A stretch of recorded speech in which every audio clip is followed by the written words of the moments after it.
busy day. Silver Homestead here. We're out in the garden.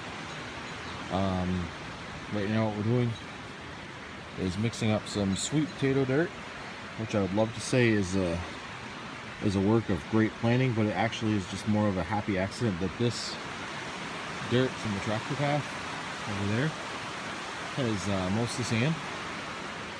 So we're going to take the sand base and we're mixing in this 50% cow manure and compost. And we'll mix that together. That's going to be the dirt for the sweet potatoes. So what we've got here are two simple plastic blue bins. Picked up at the local hardware store. I was looking at the decorative pot, pretty one bigger than that, but those were all $50 to $60 roughly. And these guys were about 14, I want to say. And what we've done is just gone ahead and put some holes in the bottom. This one here, my youngest has decided to put some sticks in, which is okay. So we're going to take that dirt and put it in here. Okay, dirt's in. The odds of me making the right amount of dirt the first time are about 700 quadrillion to 1, but somehow the stars aligned and it worked. So let's head over and grab our sweet potatoes. These aren't from the farm like everything else here has been this year.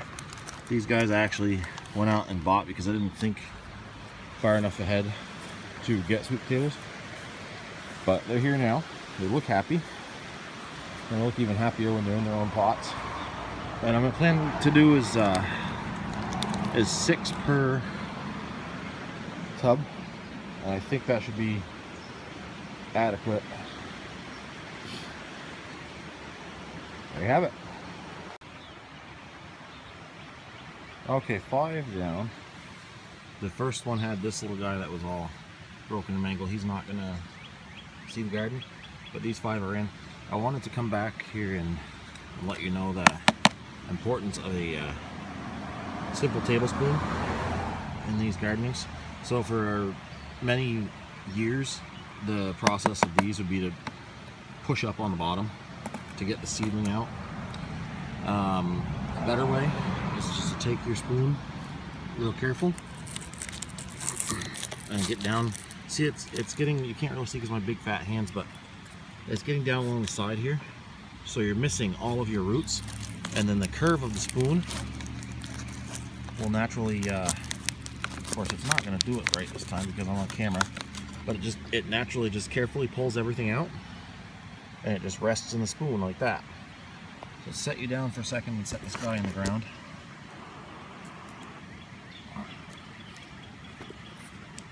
And then all you have to do is set him in a hole that you've pre-dug, and away you go.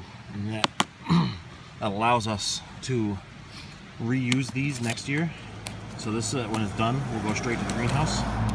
I'll wash it out and it'll go in for next year. So next year I'll be able to sell 2 6-packs of something seedling. And there you have it. There's 11 sweet potato plants that are planted. I think we'll get a positive result out of this. I'll make another video when it comes time to tip these bins over and let you know how it turned out. I'm a little skeptical. The last year we did potatoes in these wooden boxes, and we tried a method. They're lettuce now. I mean, we've got beautiful lettuce coming up here. We tried a method that we found, and I'm kind of embarrassed to say, but we found it on Facebook. But it called to plant the plants in the first ring, and then as they grew up, just stack successive rings up and up and up and up and up, and then bury the plant back up with dirt. That yielded 7 potatoes for a whole season's growth. So